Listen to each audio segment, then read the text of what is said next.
Have you ever smiled in public while your insides were breaking? Ever felt like you're about to explode, but instead, you just quietly shut down? Or maybe you've tried to stay calm, but one small thing, one look, one comment, and you spiral again? If that sounds like you, I get it. Because that was me.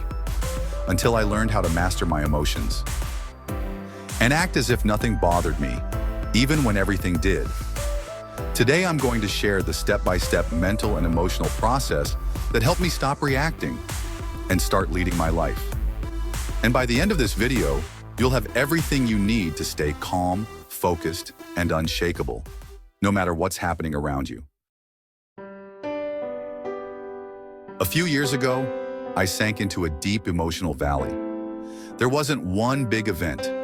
It was a pile-up of little things: burnout, self-doubt, a toxic relationship, financial stress, feeling like I was running in circles. And the worst part? The smallest things would push me over the edge. I either lashed out or completely shut down, smiling in public, screaming inside, pretending like I had it all together, but my emotions were running my life. One day, I caught my reflection in the mirror. My eyes looked tired. Not physically tired, soul tired. I whispered to myself, I don't want to live like this anymore. That was the start, not the end. That moment of truth led me down a path of inner healing. And the turning point? I didn't try to fix myself. I started to understand myself. Now I know what you might be thinking. Okay, I've been through stuff. I'm tired of feeling like this. But how do I actually change? That's where it gets exciting. Because mastering your emotions isn't about pretending you're a robot or acting like nothing affects you. It's about learning how to stay centered, even when life tries to knock you off balance. And there are specific, powerful steps you can take to do just that. These aren't random tips. They come from some of the most powerful teachings I've come across. And more importantly, they're what I used to go from emotionally overwhelmed to emotionally anchored. Let me break down the exact process that helped me stop reacting and start rising. Let's dive in. Step 1. Feel it, don't fight it. The first thing I learned on this journey was this: you can't master what you refuse to feel. In Calming the Emotional Storm, Sherry Van Dyke breaks this down so simply. Most of us react because we're afraid of our feelings. But emotions are like waves. If you stop fighting them, they pass. So I started a practice. When I felt angry, sad, anxious, instead of running, I sat with it. I'd name it out loud. I'm feeling rejected. Then I'd ask, why? Where does this come from? This gave me space between the emotion and the reaction, like pressing pause before I pressed send. And little by little, I stopped reacting. I started responding.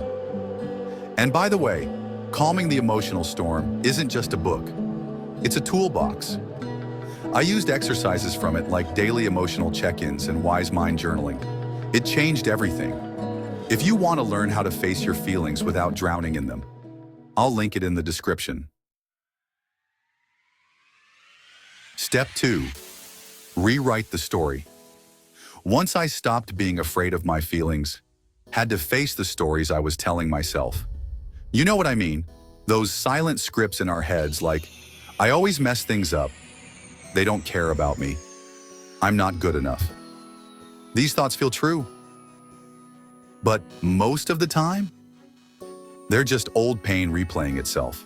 In Rising Strong, Brené Brown says, the story I'm telling myself is, that might sound simple, but it's a game changer. Because when something upsets you, instead of reacting, you pause and ask, what story am I telling myself right now? Is it real or is it fear talking? That one question helped me stop reacting to fake problems and start living in truth. And when you do that, your emotions stop owning you. You take the lead. I started owning my narrative. Rising strong isn't just about bouncing back. It's about bouncing back with wisdom. If you're tired of feeling like your emotions are running the show, that book will help you rewrite the script of your life. Step 3. Obstacles are the way. What came next tested me in ways I never expected. Life didn't magically become easy. People still pushed my buttons. Life still threw curveballs. But something clicked after I read The Obstacle is the Way by Ryan Holiday. He said, the obstacle in the path becomes the path. So now, when something upset me, I stopped saying, why me? And started asking, what is this teaching me? What strength is this building in me? What would the strongest version of me do right now? One time, a close friend ghosted me when I needed them most. Old me would have spiraled. New me, I felt it. Then I said, this pain is showing me how much I've grown. I'll keep moving with love. And I did. That book didn't just give me motivation, it gave me strategy. If you want to learn how to turn pain into power, I'll leave the link for The Obstacle is the Way below. Step 4. Build your inner warrior. David Goggins. That man redefined pain for me.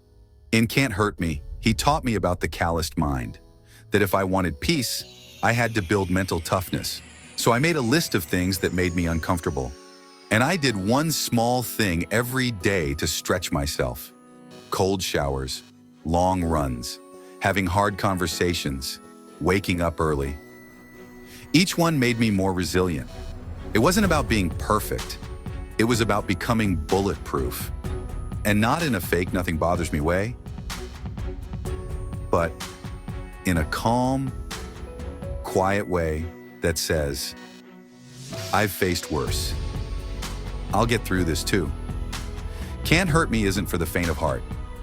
But if you're serious about becoming emotionally unshakable, that's your blueprint. Step 5. Emotional intelligence is the real superpower. Here's something schools never taught us: how to handle our emotions, or anyone else's. Daniel Goleman's emotional intelligence showed me that real success in life comes from understanding how we feel and using that awareness to lead with empathy, presence, and purpose. You want to master your emotions? Start with self-awareness. Name your patterns, notice your triggers, then practice self-regulation. Pause, breathe, choose your response. It's not easy, but it's powerful. This is what makes people trust you, follow you. This is how you rise. Emotional intelligence is the cheat code for emotional mastery. If you're ready to stop reacting and start leading, check it out below. Becoming the mountain. That was the moment the mountain is you entered my life. Brianna Wiest said something I'll never forget. Your mountain isn't in the way. It is the way. I stopped blaming. I started healing. I became the version of myself I once thought was impossible. Peaceful, grounded, unbothered. Not because life got easy, but because I got stronger. I faced the storm, and I became the mountain. If you're in a season of breaking, this book will help you rebuild. Links below. Don't miss it. Tools for daily mastery. You don't need to do this alone. Use tools that make your journey easier. One of my daily rituals is using Todoist.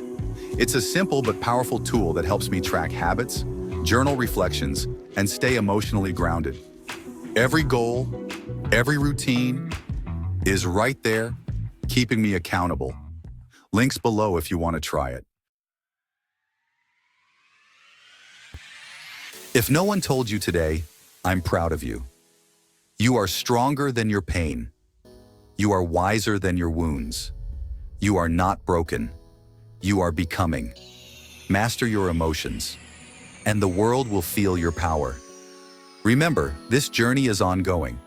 You're on a powerful trail, and don't forget to subscribe. Thank you for joining me on this path to inner peace.